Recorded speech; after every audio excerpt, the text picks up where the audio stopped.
This is Inspire 2016 with your weekly tarot reading for the week commencing the 22nd of October until the 29th of October 2018. The first card for you is representing, how do you feel about yourself? Your card is the Four of Cups. You may be growing tired of the same old struggle that has been carried on too long in the past. As a result, you have started to withdraw and go within yourself to seek greater peace and tranquility. If you are becoming particularly pouty or sulky about your predicament, the Four of Cups is then a call to action. It is time to wake up, be alert and to be open to new experiences that offer a more positive outcome. The Four of Cups can sometimes point to defensiveness.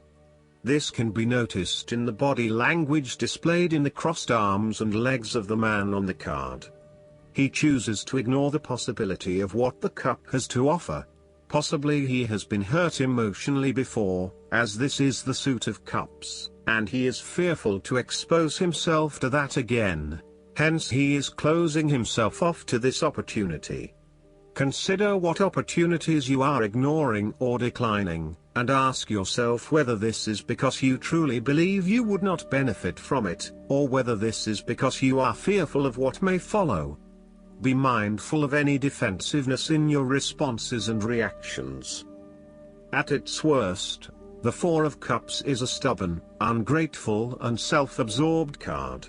Whether you are off in your own little world, depressed, selfish, afraid to reach out or are nursing wounds from a bad relationship, the isolation in your world is self-imposed.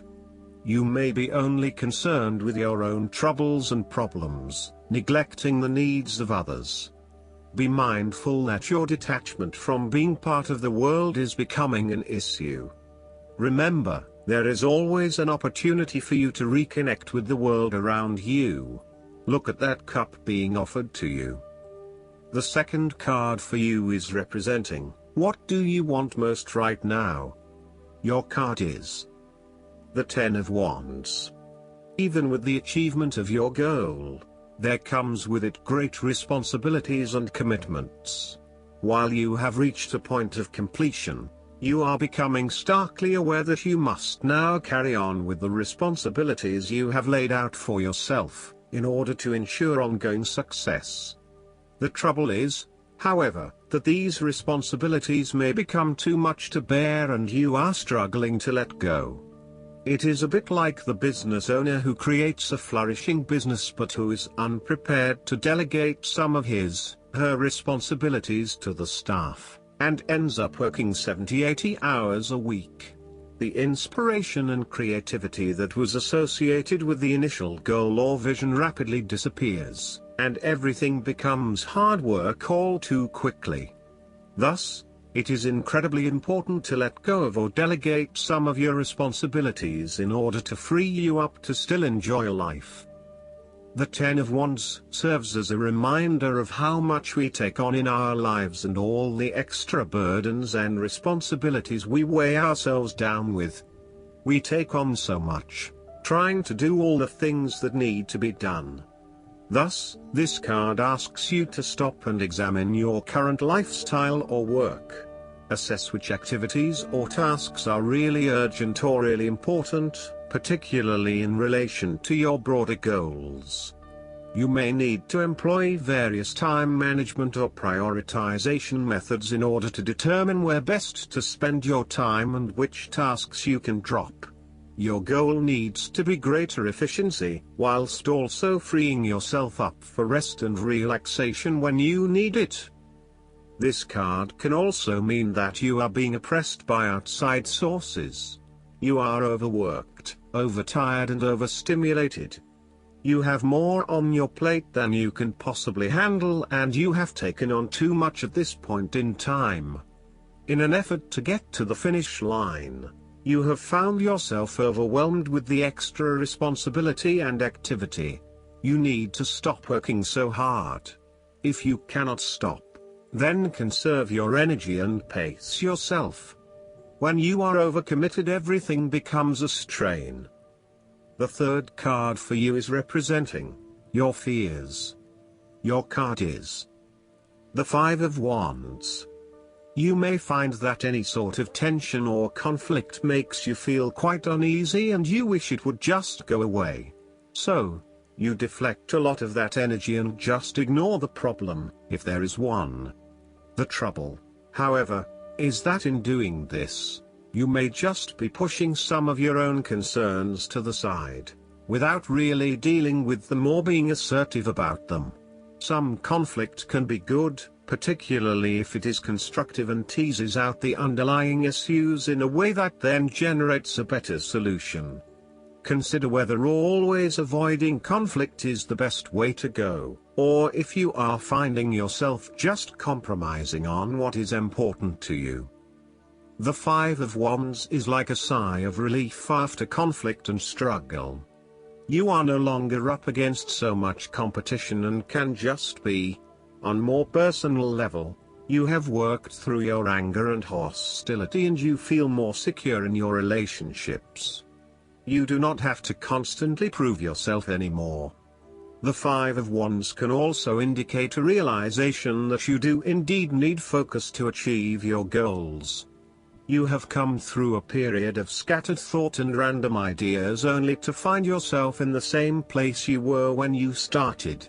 You now acknowledge that if you are to progress your goals further, you must focus your attention on your key priorities and stay committed to your goal without considering even more possibilities or opportunities. The fourth card for you is representing what is going for you.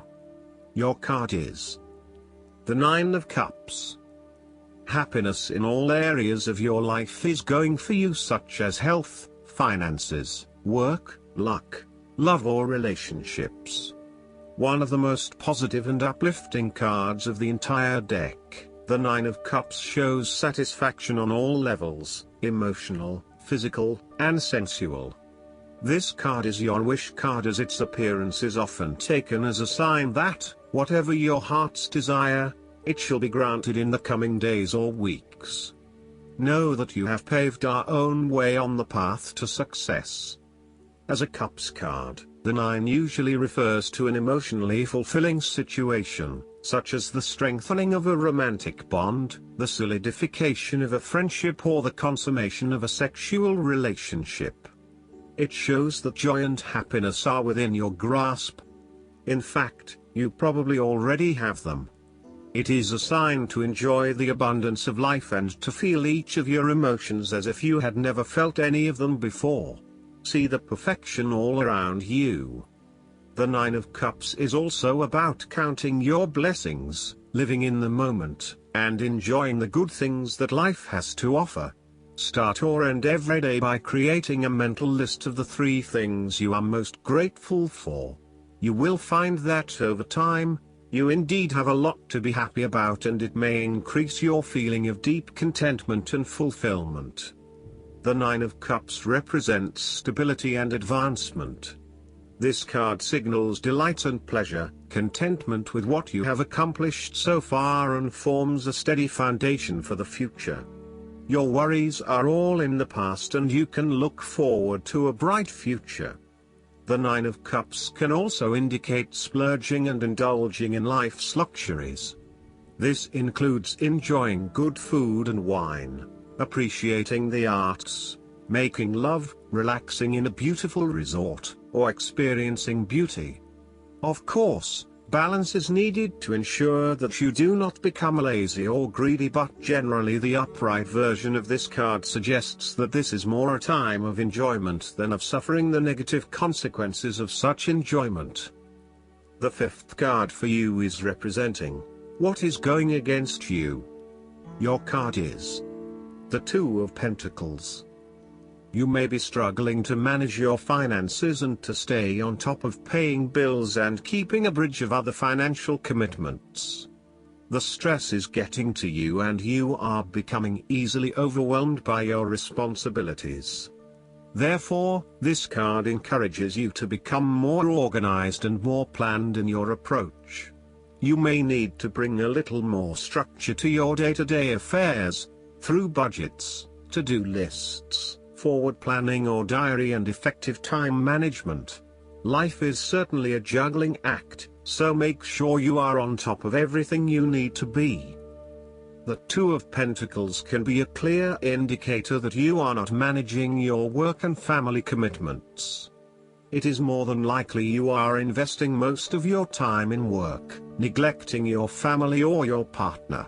While you may be able to get away with a couple of late nights at work, there will come a time when enough is enough and you will need to make a choice. Something has got to give. Additionally, the Two of Pentacles indicates that you are finding it hard to manage your finances and your cash flow may be quite unpredictable. Now is the time to start a budget and stick to it. In a relationship reading, the Two of Pentacles advises you not to overcommit, particularly on a more physical, logistical, material plane. Do not commit to too many plans as a couple at this stage or make any financial commitments together. Watch your spending and also how you manage your time. You may find that you get caught up with work or other commitments at this time which distracts your attention from your relationship. It will all come down to where your priorities lie and whether you want to let other commitments interfere with your relationship, or vice versa. The last card for you is representing the likely outcome that you may have. Your card is the Nine of Swords. It is what is inside your mind that is creating the fear and anxiety, not your actual circumstances. Your experience of the world is greatly influenced by our expectations, desires, and fears, and therefore you are largely the creator of your own world, and your attitudes determine how you experience that world. The Nine of Swords can also reflect fear of the future, or what may possibly happen in the future. If you allow yourself to be bound by fear of the future, you are at risk of eventually creating a negative reality for yourself by virtue of your expectations. Your nightmare becomes your self-fulfilling prophecy, which is clearly not a desirable outcome. Generally, this card is an indication that you are worrying excessively about a situation. You are literally being kept up at night because you are so anxious about a particular issue. It is possible you are working yourself up unnecessarily, and, if you were to look at the situation more objectively, you may come to realize that it is not as bad as you are making it out to be. In fact, all that worry and despair is what is making it worse, so rather than fretting about it, do something to change it. Last but not least, the guidance card for you is the Serenity. You are moving into a time of greater inner peace and tranquility. Peace of mind means feeling secure and knowing that you're always provided for. Even if your logical mind cannot fathom how a challenge could be resolved, peace of mind means that you trust that God will create a miraculous solution. This sort of faith is always warranted because faith is a key component in experiencing such miracles. By drawing this card, the angels reassure you that peace of mind is within you. You can feel serene, even in the midst of great turmoil. It's a mistake to think that you have to wait until your life is problem-free before you can be happy and peaceful. The opposite is actually true. First, you work towards serenity, and then your life challenges lessen and disappear. Serenity is your natural state of mind, and the angels are now working with you to actualize this. I hope that you enjoy everything, and if you like the reading, just please click subscribe and you will get instant notifications every time we publish a new video right to your YouTube. Thanks.